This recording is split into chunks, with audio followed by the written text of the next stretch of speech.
Astăzi vă prezentăm rețeta noastră de mâncare de cartofi, numită și tocăniță de cartofi cu cârnați. Această rețetă este simplă și delicioasă, așa cum obișnuia să o pregătească bunica noastră. Ingredientele sunt următoarele: 700 de grame de cartofi curățați, 200 de grame de cârnați, o ceapă, o jumătate de ardei, 3 lingurițe de bulion, 50 de ml de ulei, o foaie de dafin, sare și piper. Se începe prin curățarea cartofilor, cepei și ardeiului, îndepărtându-le coaja sau părțile necorespunzătoare. Cartofii se taie în cubulețe de dimensiuni uniforme. Ceapa și ardeii se toacă mărunt.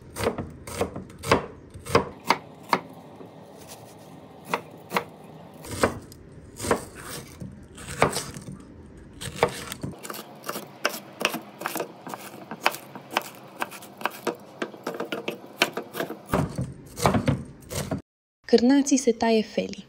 Eu am folosit 3 tipuri de cârnați, dintre care 2 variante de casă, unul ușor picant și afumat, iar celălalt semi-afumat, alături de unul din comerț fiert.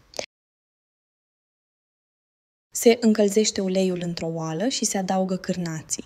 Aceștia se prăjesc temeinic până când devin aurii și capătă o consistență crocantă sau rumenită la suprafață.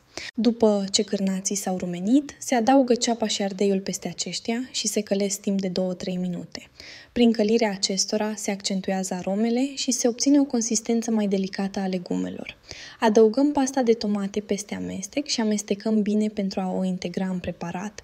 Apoi, prăjim timp de 30 de secunde pentru a permite pastei de tomate să-și dezvăluie aromele.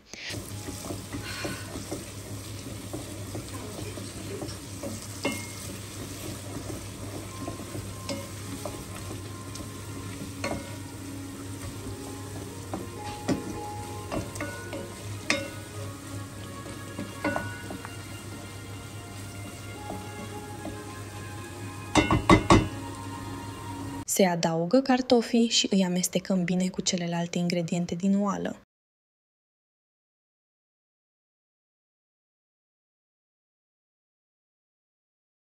Adăugăm apa cam 350-400 ml sau până ajunge aproape să acopere cartofii. Punem și foaia de dafin, sare și piper după gust. Fierbem tocănița pentru aproximativ 20-25 de minute sau până când sosul a scăzut puțin și cartofii devin sfărâmicioși. Tocănița de cartofi cu cârnați se servește imediat după ce este pregătită. Se poate asezona cu puțin pătrunjel. Poftă bună! Bucătăria veselă dă zâmbet farfuriei tale.